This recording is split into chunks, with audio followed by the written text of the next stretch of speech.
교회란 무엇인가? 하나님을 믿는 사람들의 모임이 교회입니다. 건물이 교회가 아니고 하나님을 믿는 사람들이 모여 있는 것, 그 모임이 교회입니다. 그럼 교회의 기능은 무엇인가? 하나님을 믿는 사람들의 신앙을 유지하고 성장시키면서 하나님을 모르는 사람들에게 복음을 가르쳐주고 교회로 인도하는 것이 교회의 사명이고 교회의 기능입니다. 그럼 그 일을 누가 하는가? 교회를 구성하고 있는 교인들이 그 일을 하는 겁니다. 목사가 하는 것이 아니고 교인들이 하는 것입니다. 목사도 교인의 일원입니다.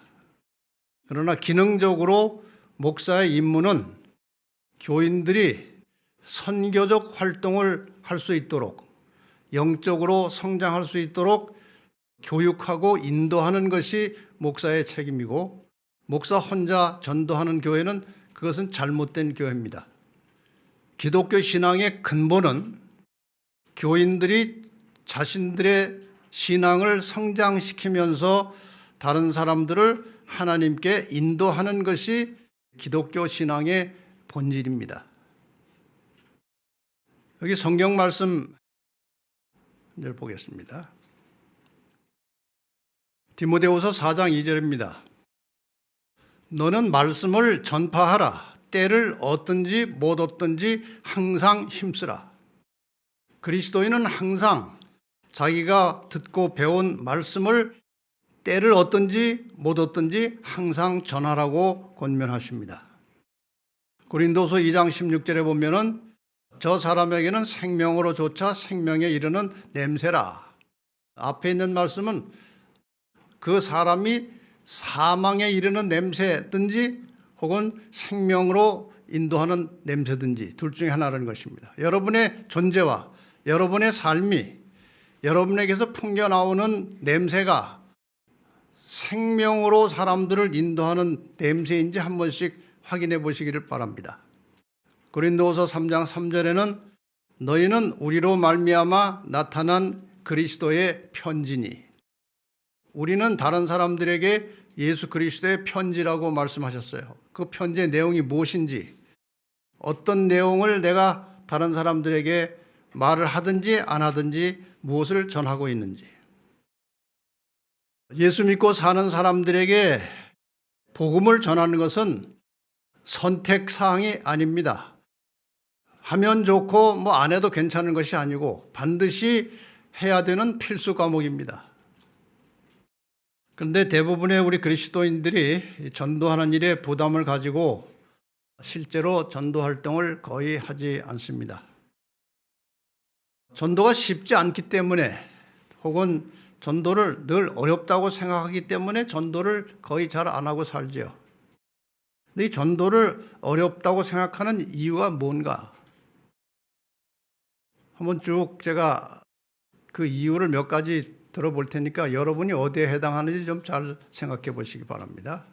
첫째, 전도를 왜 해야 하는지 이유를 잘 모르기 때문에. 두 번째, 자기가 스스로 무엇인가를 해보려고 하기 때문에. 세 번째, 전도의 결과에 너무 관심을 갖기 때문에. 네 번째, 전도하는 방법을 잘 모르기 때문에. 다섯 번째, 생활이 너무 분주해서 전도할 시간이 없기 때문에. 여섯 번째, 주변에 전도할 대상이 없기 때문에. 혹은 전도의 기쁨과 축복을 경험해 보지 못해서 이런저런 이유로 대부분의 그리스도인들이 전도하지 않고 삽니다. 이 문제를 좀 해결해 드리고 우리 모든 진리의 뿔 성도들이 즐거운 마음으로 쉽게 선교에, 전도에 동참할 수 있도록 하기 위해서 이 세미나를 계획한 것입니다. 3번의 강의와 교육을 통해서 또 이 문제들을 해결하고 우리 진리의 뿔 성도들이 활기차고 열정적인 교인들이 될 수 있도록 도움을 드리기 위해서 이 선교 세미나를 하게 되었습니다. 자, 이제 그러면은 3회에 걸쳐서 우리 진리의 뿔 선교 세미나를 진행하겠습니다. 이 세 번의 세미나의 각각의 주제는 첫 번째 시간에는 그리스도인의 선교적 사명, 그리고 두 번째, 누구나 쉽게 전도할 수 있다. 자료들을 다 나눠드리고 언제 어디서나 항상 쉽게 전도할 수 있는 방법을 자세하게 알려드리겠습니다. 세 번째, 전도는 구원과 관계가 있는가?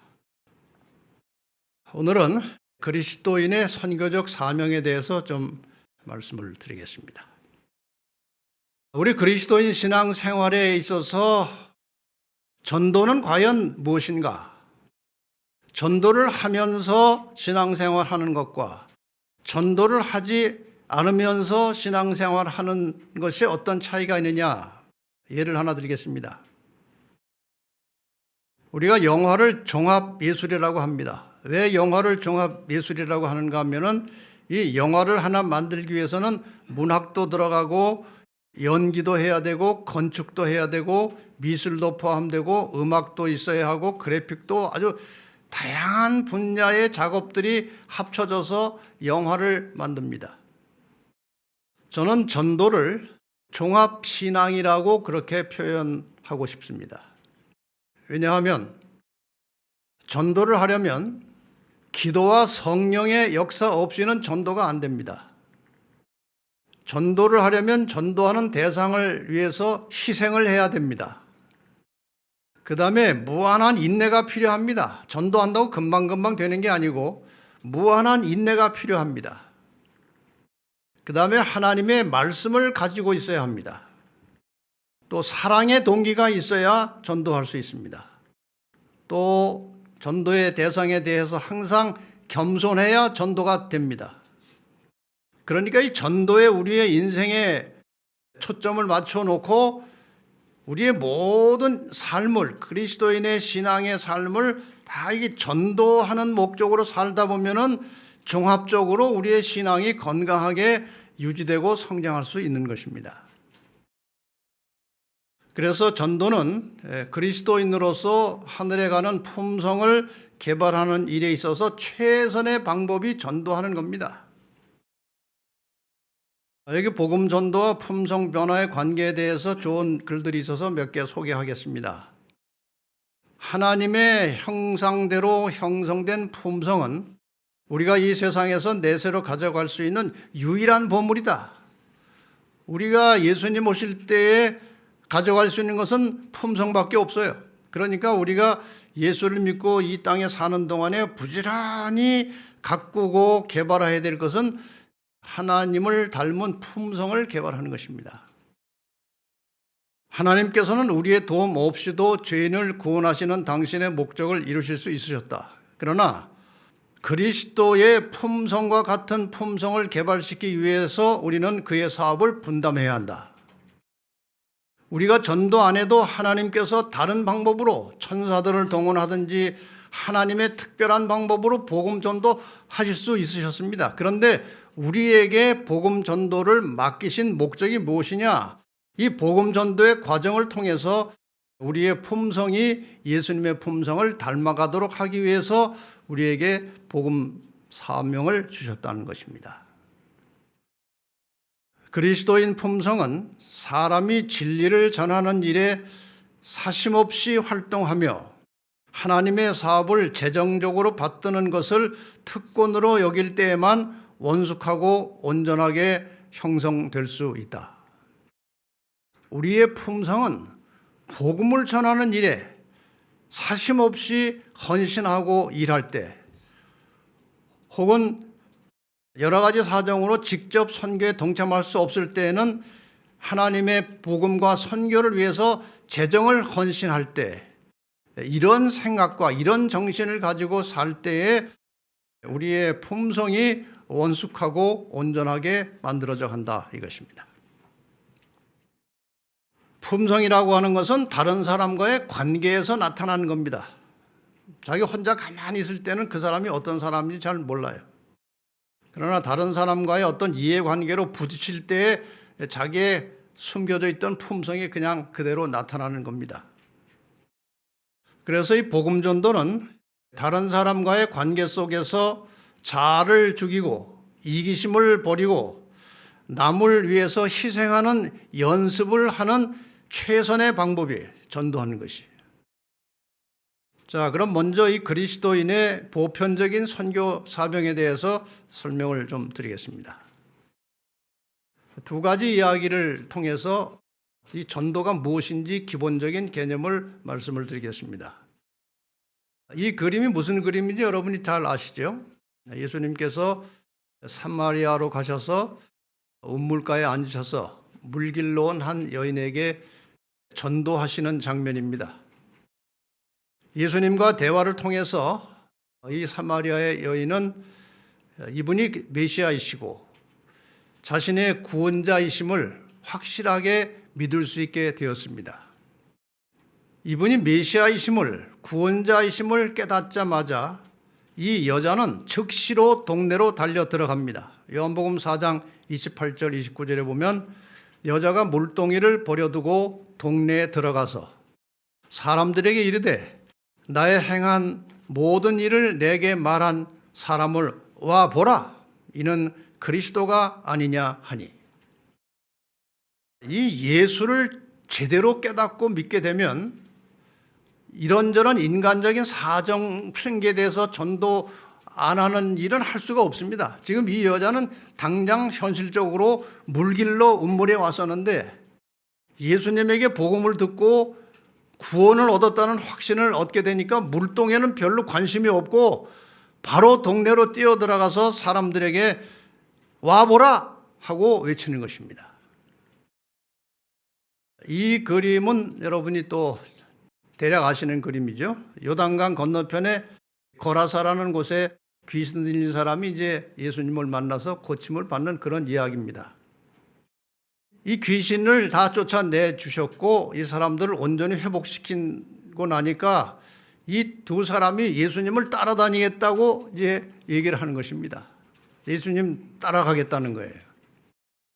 그랬더니 누가복음 8장 39절에 집으로 돌아가 하나님이 내게 어떻게 큰일 행하신 것을 일일이 고하라 하시니 저가 가서 예수께서 자기에게 어떻게 큰일 하신 것을 온 성내에 전파하니라.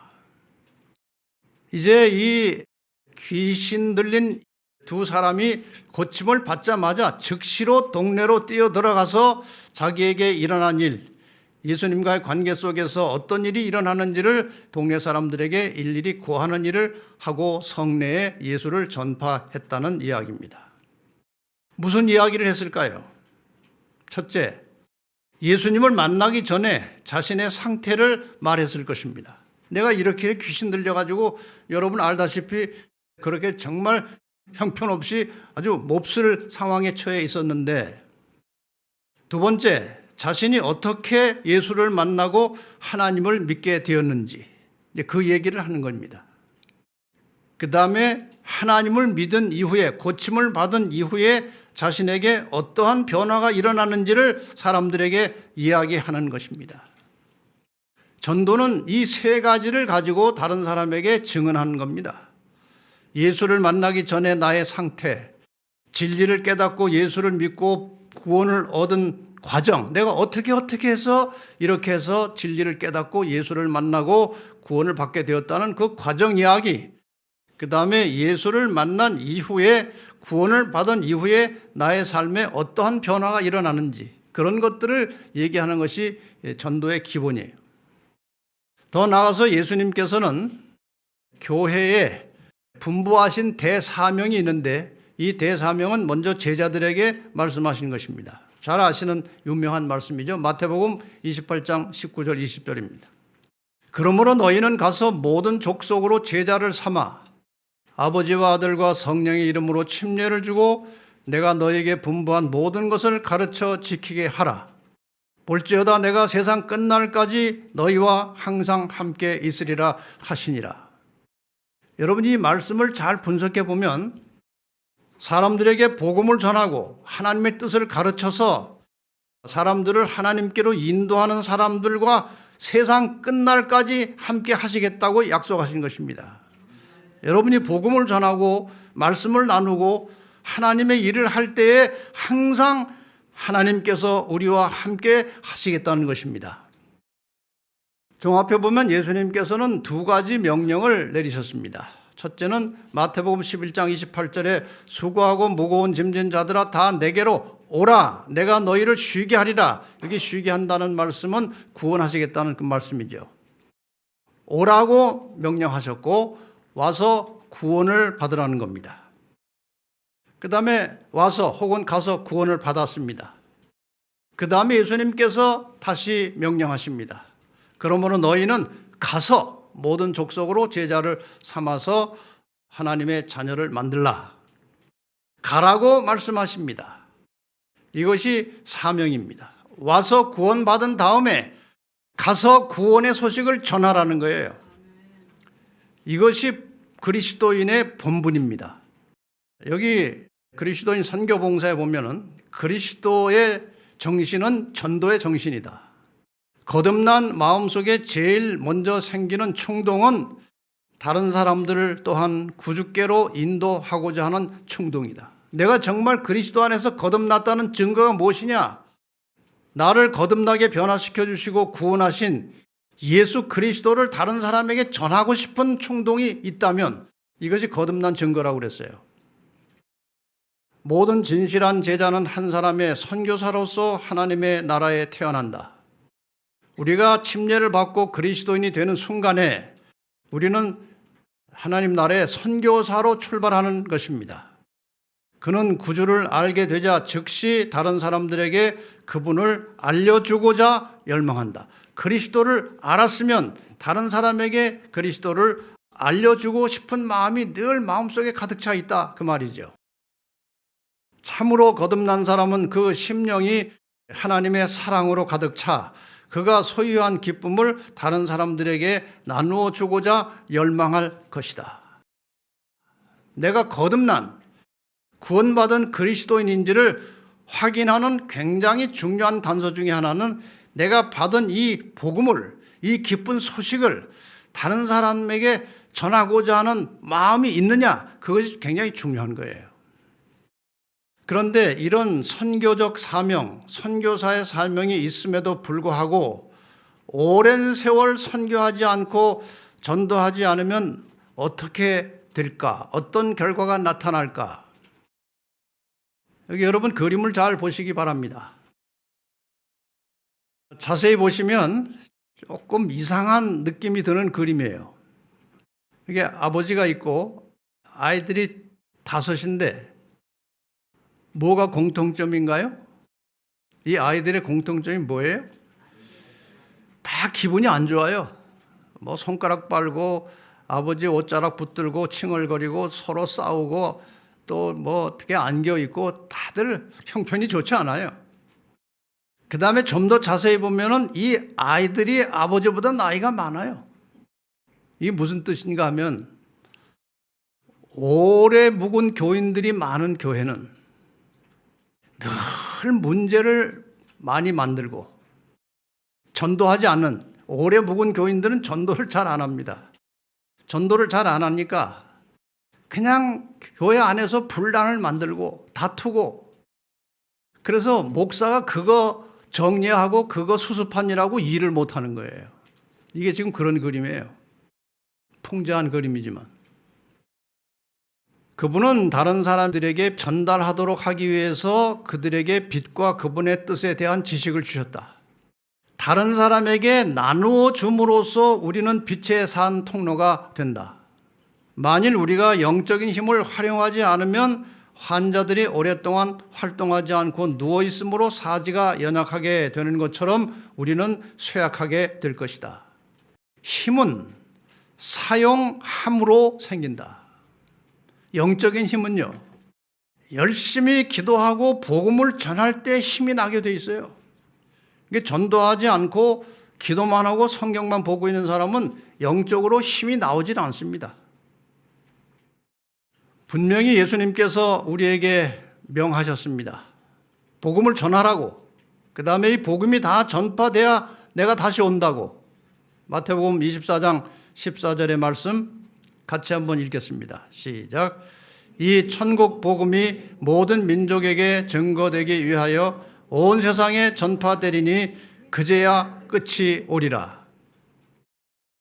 지금까지 말씀드린 것은 모든 그리스도인에게 주어진 보편적인 선교 사명이에요. 일반적인 선교 사명입니다. 그런데 남은 자손들에게는 좀 더 특수하고 특별한 선교 사명이 주어졌습니다. 우리가 이것을 분명히 깨달아야 하는 것입니다. 남은 자손들에게는 아주 특별하고 특수한 선교 사명이 주어졌어요. 우선 다른 예를 좀 들어보겠습니다. 노아 당시에는 어떻게 하면 구원받습니까? 방주로 들어가면 구원받습니다. 노아 당시의 구원의 기별은 방주 안으로 들어오라, 방주 안으로 들어가라는 거예요. 그게 구원의 기별이었습니다. 그 다음에 예수님의 초림 직전, 침례 요한 당시, 그리고 예수님 오신 직후에 구원을 받기 원하는 사람들에게 전한 메시지는 무엇이었는지 혹시 아십니까? 회개하라는 것입니다. 회개하라, 천국이 가까웠느니라. 이것이 그 당시 구원의 메시지예요. 그러면은 예수님 재림 전 종말의 시대에 온 세상에 전파되어야 할 구원의 기별은 무엇이고 그 메시지는 누가 전할 것인가, 그리고 어디에 전할 것인가, 이 문제를 오늘 좀 집중적으로 말씀을 드리겠습니다. 우선 예수님 재림 직전에 온 세상에 전파되어야 할 마지막 기별, 메시지가 무엇이냐 하는 거예요. 여기에 대한 대답이 여러분이 잘 아시는 대로 계시록 14장 6절에 나옵니다. 또 보니 다른 천사가 공중에 날아가는데 땅에 거하는 자들 곧 여러 나라와 족속과 방언과 백성에게 전할 영원한 복음을 가졌더라. 여기 공중을 날아가는 천사는 실제 천사가 아니고 이 천사가 하는 일, 이 천사의 사명을 이 땅에서 성취해야 할 하나님의 백성들을 상징하는 것입니다.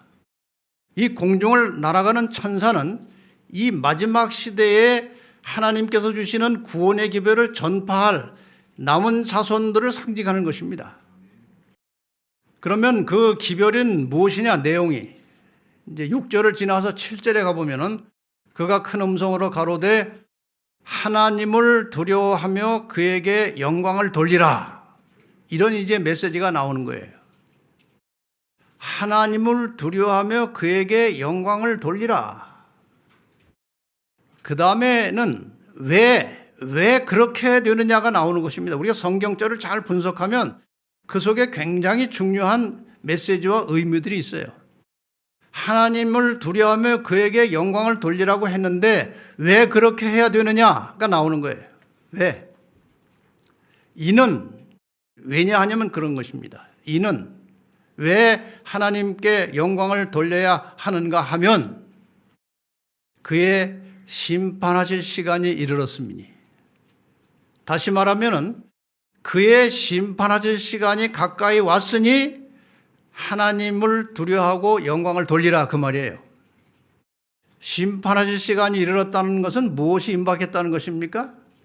심판이 끝나면 즉시로 예수님께서 오시는 겁니다. 그래서 심판하실 시간이 됐다는 것은 재림이 임박했다는 것입니다. 그러면은 재림이 임박한 시기에 하나님을 두려워하고 영광을 돌려야 하는데 어떻게 하는 것이 하나님께 영광을 돌리는 것이냐 이거예요. 어떻게 하는 것이? 방법이 무엇이냐? 하늘과 땅과 바다와 물들의 근원을 만드신 이를 경배하라. 이 속에 중요한 메시지가 들어있는 것입니다. 재림이 가까웠으니 하나님을 두려워하며 그에게 영광을 돌려라. 어떻게 하는 것이 하나님께 영광을 돌리는 것이냐? 하늘과 땅과 바다와 물들의 근원을 만드신 이를 경배하라. 퀴즈를 하나 하겠습니다. 아주 쉬운 퀴즈예요. 하늘과 땅과 바다와 물들의 근원을 만드신 이라고 하는 이 긴 문장을 세자로 하면 뭐예요? 너무 쉽죠? 창조주입니다. 창조주를 경배하라 하면 돼요. 그런데 왜 저렇게 긴 표현을 썼을까요? 제가 시간이 없어서 다 들춰서 보여드리진 못하겠지만 저 하늘과 땅과 바다와 물들의 근원을 만드신 이라고 하는 말을 어디 가면 찾을 수 있는가 하면은 넷째 계명서에 들어가면 이게 정확하게 그대로 나옵니다. 안식일 계명서에 들어가면 이 말씀이 그대로 나와요. 그러므로 창조주를 경배하라고 하는 저 말씀은 안식일을 회복하라는 것입니다. 아주 중요한 메시지가 이 속에 들어있는 거예요. 그러니까 지금 여러분이 속해서 다니고 있는 이 교회 이름이 이 메시지예요. 제7일 안식일, 예수 재림 교회, 이름 속에 저 메시지가 다 들어있는 것입니다. 그러므로 이 제7일 안식일 예수 재림 교회는 한 교파의 이름이 아니고 이 마지막 시대에 온 세상을 향해서 전할 하나님께서 전하도록 명하신 메시지예요. 그래서 여러분이 어디 가서 어떤 경우에라도 어느 교회 다니냐고 누가 물으면 기독교 중에 하나인데 잘 모르실 거예요. 저기 우리 진리의 뿌리라고 하는 교회가 있는데 거기 아마 잘 모르실 거예요. 이렇게 하지 마시고 언제 어디서 누가 묻든지 아무리 바빠도 12글자를 다 말하세요. 뭐라고? 제7일 안식일 예수 재림교회를 다닙니다. 그 다음에 설명을 하셔야 돼요. 왜 제7일 안식일 예수 재림교회를 다니는지, 왜 예수의 재림을 기다리고 있는지를 설명하면 이 메시지를 전하는 것입니다. 그 다음에 이제 이어지는 둘째 천사, 셋째 천사의 메시지가 나오는데 지금 그거 다 공부할 시간이 없기 때문에 요약해서 설명을 드리겠습니다. 첫째 천사의 메시지는 심판이 가까웠다, 재림기별이고, 그 다음에 또 하나의 메시지는 창조주를 예배하라고 하는 안식일 기별입니다. 이것이 첫째 천사의 메시지예요. 내용만 가지고 제가 설명을 드립니다. 이외에 깊은 영적인 의미로 우리가 또 설명할 수 있겠지만 이제 내용 문자를 가지고 설명을 그저 간단하게 드리겠습니다. 둘째 천사의 기별은 무엇이냐? 이 첫째 천사의 기별을 거절하면 바벨론이 된다는 것입니다. 그리고 바벨론은 무너진다는 거예요. 그러므로 내 백성은 그 무너지는 바벨론에서 나오라는 거예요. 지금 종종 이제 방송을 듣고 저에게 연락 오시는 분들 중에 가끔 이런 표현을 씁니다. 제가 말씀을 다 듣고 나니까 바벨론에서 나와야 된다는 사실을 깨달았습니다. 그런 표현을 어떤 분이 써요. 이게 둘째 천사의 메시지예요. 그 다음에 셋째 천사의 기별은 무엇이냐? 바벨론에서 나오라고 했는데 끝까지 나오지 않으면 결국 짐승의 표를 받게 된다는 말이에요. 계시록 13장에 이제 그 말씀이 나옵니다. 그 다음에 짐승의 표를 받으면 영원히 멸망을 당한다는 것입니다. 경고성 기별입니다. 셋째 천사의 기별은. 그리고 이 셋째 천사의 기별의 결론임과 동시에 세 천사 기별 전체의 결론은 계시록 14장 12절에 나오는 성도의 인내가 여기 있나니 저희는 하나님의 계명과 예수 믿음을 지키는 자니라. 이것이 결론입니다. 그래서 이 세 천사의 기별에 나타난 굉장히 중요한 마지막 메시지는 하나님의 계명입니다. 그래서 우리가 계시록 14장에 나오는 이 세 천사의 기별의 전후 문맥을 잘 살펴보면 이 메시지는 종말의 시대에 온 세상에 전파되어야 할 매우 중요한 기별입니다. 모든 사람들에게 이 기별이 전파되어야 하는 것입니다. 그런데 너무나도 이상한 사실은 이렇게 분명히 계시록 14장에 천사 셋이 나타나서 강력한 메시지를 전하는 것이 성경의 본문에 확실히 있음에도 불구하고 이 세상의 어느 교파도 세 천사에 전하는 메시지에 대해서 말하지 않습니다. 이상하지 않습니까? 이 얼마나 중요한 메시지예요. 그런데 어떤 교회도 새천사 소리 하지 않고 이 새천사의 기별을 누가 전할 것이냐? 재림과 안식일을 전할 수 있는 사람들은 그들 스스로가 재림을 확신하고 안식일을 준수하는 자들이라야 이 새천사의 기별을 전할 수 있어요. 오늘날 대부분의 이 기독교 신자들은요, 재림에 별로 관심이 없습니다. 제가 개신교인들 많은 사람들 대화해 보면은 제가 전하는 이 설교 속에는 재림에 대한 메시지가 많이 나옵니다. 그래서 그분들이 공통적으로 하는 말씀이 재림에 대해서 설교를 많이 하시는데 자기는 교회 지금 30년 다녔는데 재림 설교 한 번도 못 들었어요. 그래요. 그게 오늘 현실이에요. 재림을 잘 인정하지도 않고 생각지 않은 이유가 무엇이냐?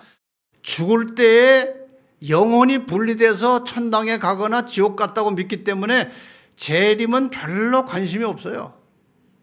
이미 가 있다고 생각하거든요.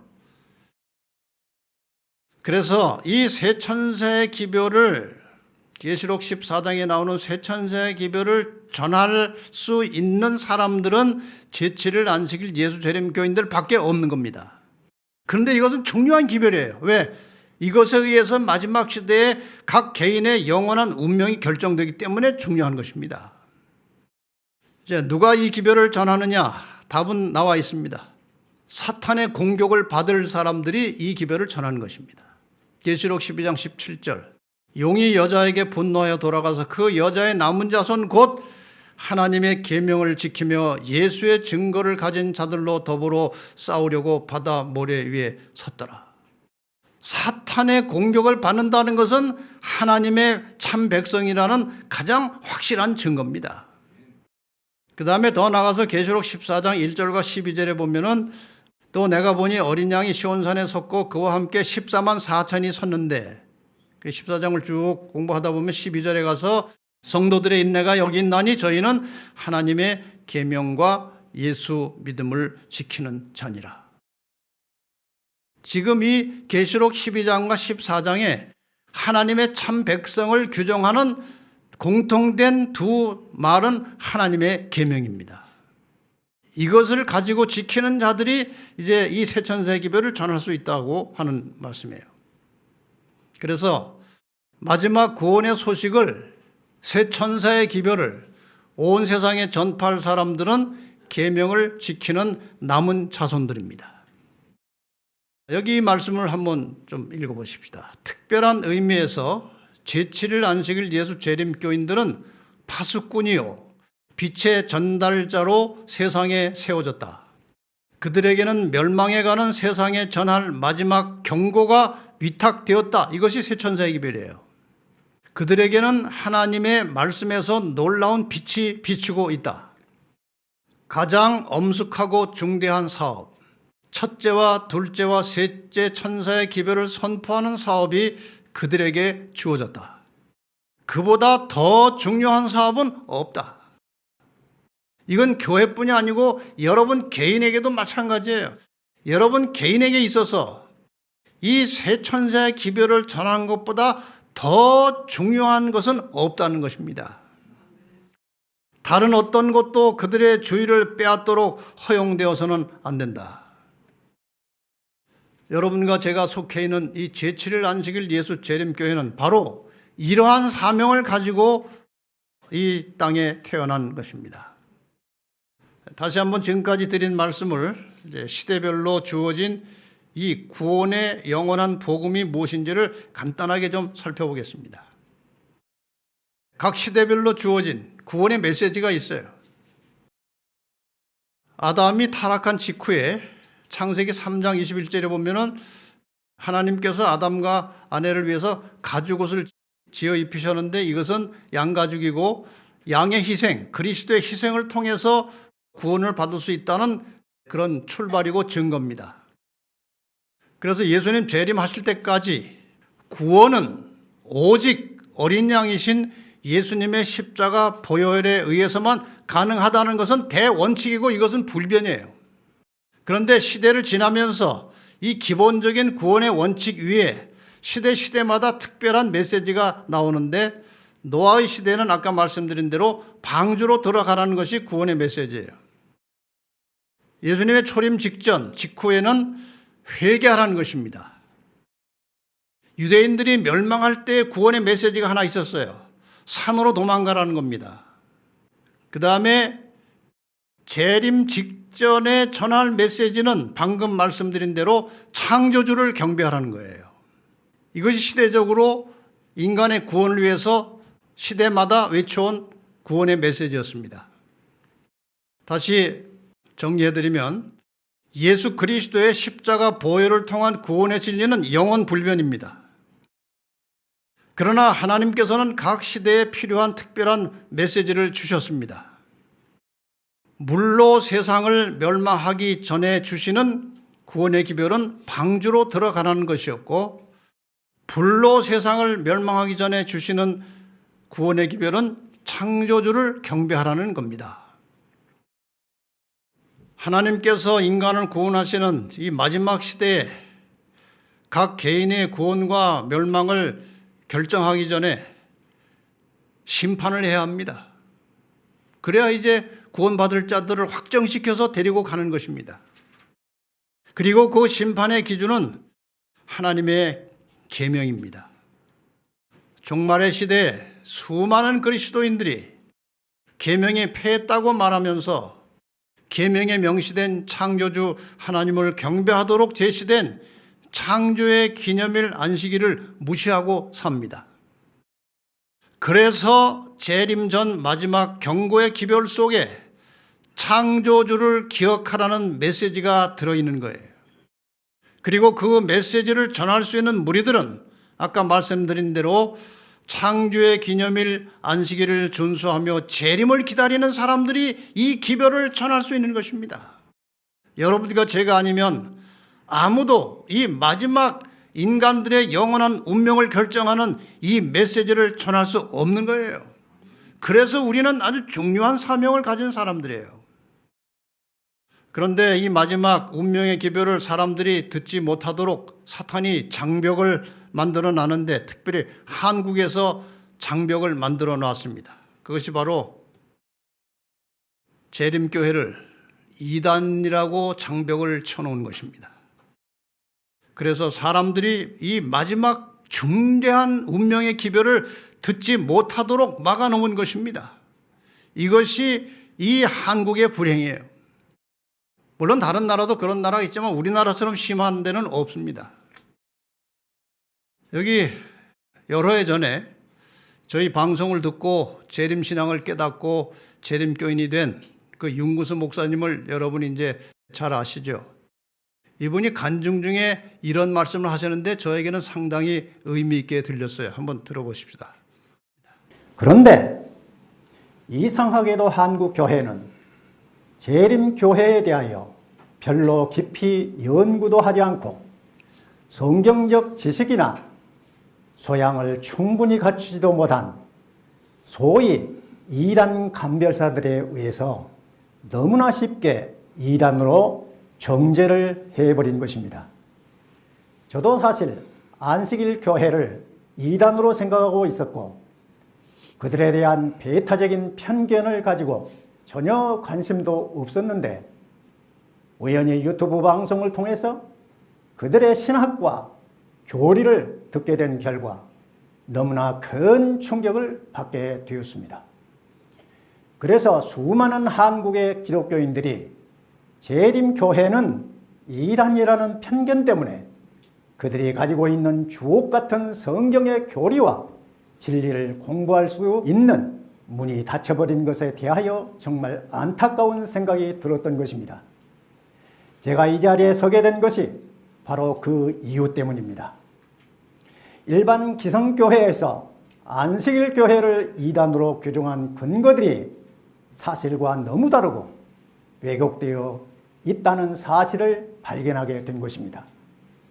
종종 안식일 교회에서 사역을 하다가 나왔다고 하는 분들이 이단 논쟁에 앞장서서 안식일 교회를 비난하고 비판하는 분들이 있는데 제가 안식일 교회에 들어와서 경험해 보니까 그런 분들의 말은 거의 다 사실이 아니라는 사실을 알게 되었습니다. 저는 개인적으로 그분들이 어떻게 그런 일을 하는지 이해가 잘 되지 않습니다. 지금 이 목사님이 하신 말씀 중에 제가 상당히 이제 마음속에 깊이 느낌이 온 것은 이 한국 교회가 이 제7일 안식일 예수 재림교회에 대해서 이단이라는 장벽을 만들어 놨기 때문에 이렇게 귀하고 마지막에 사람을 살리는 이 값진 복음을 들을 수 없도록 막아놓았다는 사실에 대해서 이 목사님이 안타까워하는 것입니다. 그런데 다행히도 유튜브 덕분에 방송을 통해서라도 우리의 기별이 스며들어갈 수 있게 되었다는 것은 얼마나 감사한 일인지 모릅니다.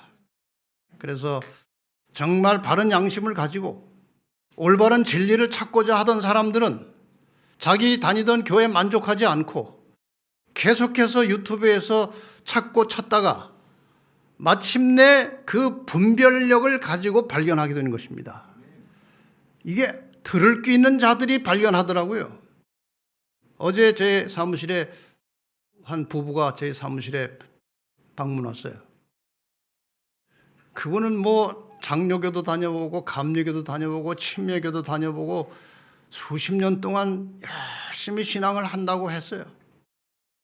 근데 자기는 뭔가 진리를 좀 찾고 싶은데 그렇게 교회를 여러 개를 바꾸면서 다녀봐도 궁금한 것이 해결도 안 되고 질문해도 답도 안 나오고 그냥 답답해가지고 하다가 이제 우리 재림교회 기별을 듣게 된 것입니다. 근데 그분이 이것저것 들어보다가 이 진리의 뿔에서 나오는 기별을 듣고 이것이 진리라고 확신이 갔다는 거예요. 그래가지고 계속 몇 달을 듣다가 드디어 이제 연락이 온 것입니다. 연락이 왔는데 그 남편한테 이제 같이 가자고 그랬더니 그동안 이 여자분이 하도 여러 교회를 옮겨 다녀가지고 또 어디로 옮기냐고. 근데 하필이면 또 안식교로 가냐고. 그런 말을 했대요. 그래서 이 남편을 어떻게 설득을 해야 되나 하고 이제 기도를 하고 있는 중에 구정 연휴가 와가지고 남편에게 그 제 다니엘 강의를 듣도록 좀 그 구정 연휴 동안에 딴 거 하지 뭐 이걸 좀 들어보라고. 그래가지고 남편이 그걸 다 듣더니 이거 확실히 진리네. 이것이 맞네. 하고 두 분이 같이 온 거예요. 그 전에 그분이 이제 연락이 와서 사무실 한번 오시라고 그랬더니 남편을 꼭 같이 데리고 와야 되는데 아직 갈 준비가 안 됐다고 그러더니 구정 연휴 기간 동안에 설득이 된 거예요. 다니엘 기별을 듣고. 유튜브 덕분에 이 마지막 세 천사의 기별이 들어갈 수 있는 문이 열린 거예요. 그래서 하나님께서 정말 마음속의 중심에 진리를 갈급하고 찾는 분들이 있으면 하나님이 이상한 신기한 방법으로 그들에게 이 기별을 듣게 하시는 결과를 저는 많이 봤고 이 자리에도 그런 분이 많이 계시잖아요. 참 놀라운 일입니다. 마지막으로 이 마지막 운명의 기별을 어디에 전할 것인가에 대해서 좀 말씀을 드리겠습니다. 아까 드린 말씀, 이 천국 복음이 모든 민족에게 증거되기 위하여 온 세상에 전파되리니 그제야 끝이 오리라. 지금 우리가 전파하고 있는 예수 믿고 구원받는다고 하는 이 기별은요, 재림 이후에는 전해지지 않습니다. 그렇죠? 이건 재림 때까지 전해지는 것입니다. 그런데 이 천국 복음의 기초가 되는 하나님은 사랑이시라는 복음은 영원한 것입니다. 그건 바뀌지 않아요. 그 하나님의 사랑을 구체적으로 표현해 놓은 것이 십계명입니다. 그리고 하나님의 계명은 그분의 존재와 직결된 것이기 때문에 하나님이 영원하신 것처럼 그분의 계명도 영원한 것입니다. 아까 말씀드린 대로 이 십계명이 또 다른 측면에서는 마지막 심판의 또 기준이 되는 것입니다. 그래서 마지막 시대에 전해지는 복음은 하나님의 사랑을 포함하고 있는 계명을 다시 한번 살펴보고 그 계명에 명시된 대로 창조주 하나님을 경배하라는 것입니다. 그래서 이제 10계명에 나오는 네 번째 계명이 강조되고 있는 것입니다. 다시 한번 바라보라는 것입니다. 하나님의 계명, 그 속에 넷째 계명을 다시 한번 보라는 거예요. 그러면 이 기별을 어디에 전할 것인가 하는 거예요. 처음에는 이 기별이 무엇인가, 그 다음에 이 기별을 누가 전하는가 공부하셨는데 지금은 이 기별을 어디에 전하는가 하는 거예요. 14장 6절의 계시록.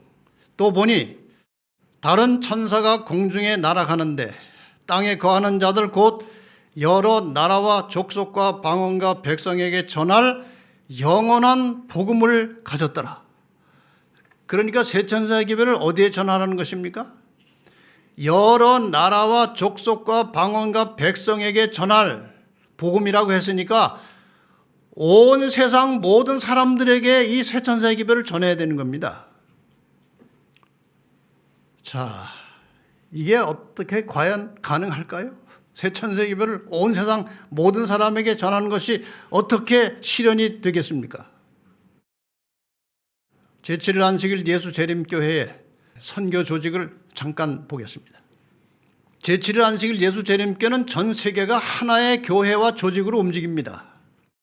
미국 메릴랜드주 실버스프링에 세계 선교본부인 대총회가 있고 그 다음에 전 세계를 13개의 지역으로 나누었습니다.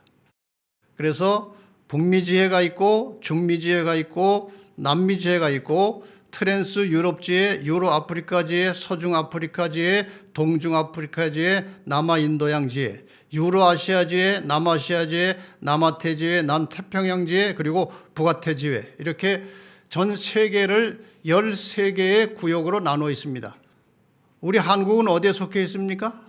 북아태지회에 소속되어 있습니다. 자, 그러면은 이 1860년도에 시작된 이 제7일 안식일 예수 재림교회가 165년의 역사를 지나면서 이 영원한 복음을 온 세상 모든 사람들에게 전파하기 위해서 어떤 방법으로 일을 해왔는가? 지금 보시는 대로 재림교회는 하나의 조직으로 전 세계에 퍼져 있어요. 어떤 개신교 교단도 이렇게 되어 있지 않습니다. 재림교회가 이렇게 되어 있고 카톨릭이 전 세계적인 조직을 가지고 하나로 움직입니다. 그런데 전 세계 모든 교회와 모든 목회자와 모든 성도들이 통일된 교리와 진리를 가지고 온 세상 모든 나라에 새 천사의 메시지를 전했습니다. 다른 교회들은 목사마다 메시지가 다 달라요. 통일이 되어 있지 않아요. 이 교회 가면 이렇게 배우는데 저 교회 가면 또 다르게 합니다. 같은 장로교라도 같은 감리교라도 가르치는 목사마다 다 달라요. 조금씩 다 다릅니다. 그런데 재림교회는 어느 교회를 가든지 메시지가 똑같은 것입니다. 세계적으로 똑같은 메시지예요. 제가 작년에 미국에 가서 미국인들 교회 설교를 9일 동안 하고 하는데 똑같은 메시지예요. 그래서 그들이 다 아멘하고 받는 것입니다. 왜? 우리 재림교회 메시지는 세계가 다 똑같이 통일이 되어 있기 때문에 그런 것입니다. 성경의 기준에서. 그 결과 현재 기독교 교파 중에서는 가장 많은 나라에 복음을 전하고 있습니다. 이것은 꽤 오래된 문서입니다. 근데 상당히 흥미있는 문서예요. 이건 미국 성서공에서 발행한 이게 파트너스라고 하는 그런 자료인데 이게 무슨 자료인가 하면은 이런 거예요. 전 세계의 교회들과 성서공회들은 사람들이 성경을 읽고 이해할 수 있는 언어로 보급하는 일에 함께 일하고 있습니다. 다음 페이지는 당신의 교단과 다른 교단들이 그리스도를 증거하고 있는 나라들을 보여줍니다. 이게 아주 작지만 제가 설명을 드리겠습니다. 저 위에는 기독교, 개신교 64개 교파 이름이 나와 있어요. 중요한 개신교 교파 64개가 나와 있고, 그 다음에 그 밑으로는 184개의 국가 이름이 나와요. 그래서 이 교파가 어느 국가에 들어가 있으면 거기다가 점을 찍은 거예요. 이해가 되십니까? 저 위에 있는 64개 교파가 어느 나라에 들어가 있으면 그 나라에다 점을 찍어 본 거예요. 근데 우리 교회는 세계적으로 정통 기독교에 속합니다. 그래서 미국 성서공회에서도 인정을 하고 여기 64개 교파 중에 두 번째 알파벳으로 하기 때문에 우리는 애드벤티스트가 이제 앞에 이름이고 애드벤티스트 세븐스데이가 우리 이름이에요. 영어로. 그러니까 알파벳 순으로 하니까 두 번째 들어가 있어요. 저 빨간색 천원견이 두 번째 들어가 있는 건데 가까이 두 번째 들어가 있는데 점 찍힌 것 좀 보이십니까? 희미하게? 거의 모든 나라에 다 점이 찍혀 있어요. 그렇죠? 이게 지금 세 페이지인데 참 보세요. 이걸 좀 가까이 보면 이런 것입니다. 지금 두 번째가 애드벤티스트 세븐스데이 안식일교회고 그 들어간 나라들의 점을 찍어봤는데 거의 다 찍혀 있죠. 그 옆에 어느 교파도 이렇게 점이 찍히질 않아요. 그 다음에 다음 페이지에 보면은 역시 두 번째 애드벤티스트 거의 모든 나라에 다 점 찍혀 있어요. 그 다음에 세 번째 페이지에도 거의 다 점 찍혀 있어요. 다른 어떤 교파도 이렇게 되어 있지는 않습니다. 이건 우리가 만든 자료가 아니고 미국 성서공회에서 만든 자료입니다. 그래서 이 재림교회는 이 그림은 이제 우리 진리의 뿔 선교회에서 제가 직원에게 부탁을 해가지고 재림교회가 들어간 나라에 점을 다 찍어보라고 그랬어요. 세계적으로. 거의 다 찍혔습니다. 아주 섬나라 조그만 나라에도 다 점이 찍혔어요. 이렇게 온 세상 구석구석에 이 새천세 기별을 전한 교파는 재림교회 외에는 존재하지 않습니다. 그 결과 지금 212나라에 새천세 기별이 들어가 있고 교회 수는 18만여 개, 그리고 교인들은 2200만, 그리고 우리가 복음을 전하는 언어는 535개입니다. 이렇게 해서 전 세계 거의 구석구석에 기별이 들어가 있고 제가 믿기로는 이것이 불씨로 존재하고 있다가 늦은 비 성령의 역사가 임하시면 이것이 불꽃이 되고 불길이 되어서 짧은 시간에 온 세상에 새천사의 기별이 전파되고 주님께서 오실 것이라고 저는 믿습니다. 요한계시록 14장의 셋째 천사는 하늘을 급히 날아가면서 하나님의 계명과 예수 믿음을 지키는 자들이 여기 있다고 부르짖고 있는 것으로 나타나 있다. 여기에는 하나님의 백성들의 사업의 성격이 나타나 있다. 그들은 너무도 중대한 기별을 가지고 있기 때문에 세상에 그 기별을 전함에 있어서 날아가는 것으로 표현된다. 그들은 굶주린 세상에 전해줄 생명의 떡을 손에 쥐고 있다. 그리스도의 사랑이 그들을 강권한다. 여기 다른 교회 다니시다가 방송 듣고 오신 분들은 이 말에 신뢰감이 납니까? 이 교회가 굶주린 세상에 전해줄 생명의 떡을 가지고 있는 것입니다. 이것은 마지막 기별이다. 이 기별이 그 사명을 다한 후에는 더 이상 주어질 자비의 초청은 없다. 이것이 마지막 기별입니다. 계시록 14장에 의하면. 얼마나 큰 책임이 지어진 기별인가. 은혜스러운 초청의 말씀을 전할 모든 사람들에게는 참으로 큰 책임이 지어져 있다. 성경과 신부가 말씀하기를 오라 하시는도다. 듣는 자도 오라 할 것이요 목마른 자도 올 것이요 또 원하는 자는 값없이 생명수를 받으라 하시더라. 그러니까 여러분과 제가 속해 있는 이 재림교회가 세상을 향해서 전할 기별은 정말 위대하고 위대한 것입니다. 이것을 먼저 받은 우리가 다른 사람에게 전해야 하는 겁니다. 에스겔 33장 7절로 9절 말씀이에요. 인자야 내가 너로 이스라엘 족속의 파수꾼을 삼음이 이와 같으니라. 그런즉 너는 내 입의 말을 듣고 나를 대신하여 그들에게 경고할지어다. 가령 내가 악인에게 이르기를 악인아 너는 정령 죽으리라 하였다 하자. 내가 그 악인에게 말로 경고하여 그 길에서 떠나게 아니하면 악인은 자기 죄악 중에 죽으려니와 내가 그 피를 내 손에서 찾으리라. 그러나 너는 악인에게 경고하여 돌이켜 그 길에서 떠나라고 하되 그가 돌이켜 그 길에서 떠나지 아니하면 그는 자기 죄악 중에서 죽으려니와 너는 내 생명을 보존하리라. 이게 무슨 말씀인지 이해가 되시죠? 우리한테 지금 비유해서 말씀드리면 이것입니다. 세천세 기별은 마지막 모든 각 개인의 영원한 운명을 결정짓는 기별이에요. 전해야 하는 것입니다. 그래서 여러분이 알고 있는 모든 사람들의 기별을 전해야 될 책임과 사명이 우리에게 있는 것입니다. 이 말씀은 그런 뜻이에요. 내가 전하라는 대로 이 기별을 전했는데 그가 그거를 받지 않아서 멸망당하면은 너는 책임이 없다는 거예요. 근데 내가 전하라고 했는데 내가 전하지 않아서 그가 죽으면 그는 자기 죄악 중에 죽을 것이며 너는 책임이 있다는 것입니다.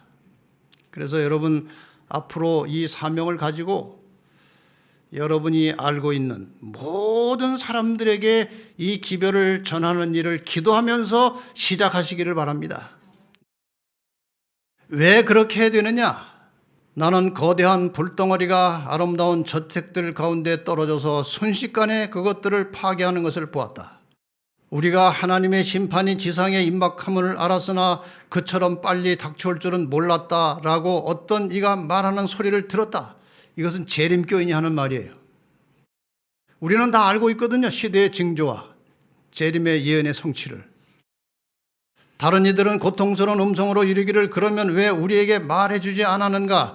우리는 전혀 몰랐도다라고 말하였다. 나는 사방에서 이와 같은 견책의 말이 일어나는 것을 들었다. 여러분, 우리가 전했는데 그들이 안 받으면 할 수 없는 것입니다. 그러나 우리가 전하지 않으면 우리에게 책임이 있는 거예요. 만일 당신이 이런 일들이 올 것을 믿었다면 왜 우리에게 말하지 않았습니까? 라는 두려운 응답이 있었다.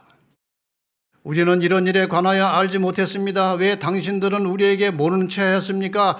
거듭거듭 당신들은 우리를 보아왔는데 왜 우리에게 알리지 않았습니까? 심판이 올 것을 우리에게 왜 말하지 않고 또 우리가 하나님을 섬겨야 한다는 것을 말하지 않았습니까? 우리는 지금 잃어버린 바 되었습니다. 여러분의 가족과 친족과 여러분이 알고 접촉하는 모든 사람들에게 올 한 해 동안에 이 기별을 영상으로 전하시든지 조그만 책자로 전하시든지 여러분 주변에 알고 있는 모든 사람들에게 이 마지막 운명의 기별을 전하시기를 바랍니다. 그러므로 내 사랑하는 형제들아 견고하며 흔들리지 말며 항상 주의 일에 더욱 힘쓰는 자들이 되라. 이는 너희 수고가 주 안에서 헛되지 않은 줄을 알미니라. 올 한 해 동안 진리의 뿔 교회에 출석하는 모든 성도들은 선교 정신을 품고 하나님께서 우리에게 주신 마지막 사명감을 가지고 전해야 될 이 세천사의 기별을 부지런히 열심히 1년 동안 증거하며 사시기를 바랍니다. 그러면은 영혼도 구원하지만 여러분의 신앙이 달라질 것입니다. 여러분의 영적 상태가 달라질 것입니다. 이전 어느 때보다도 성령 충만한 활력이 있는 그리스도인의 삶을 살게 될 것입니다. 두 번째 시간에는 방법을 자세하게 가르쳐 드릴 테니까 오셔서 함께 공부하시고 이제 새로운 전도의 삶을 출발하시기를 바라면서 오늘 말씀을 마치겠습니다.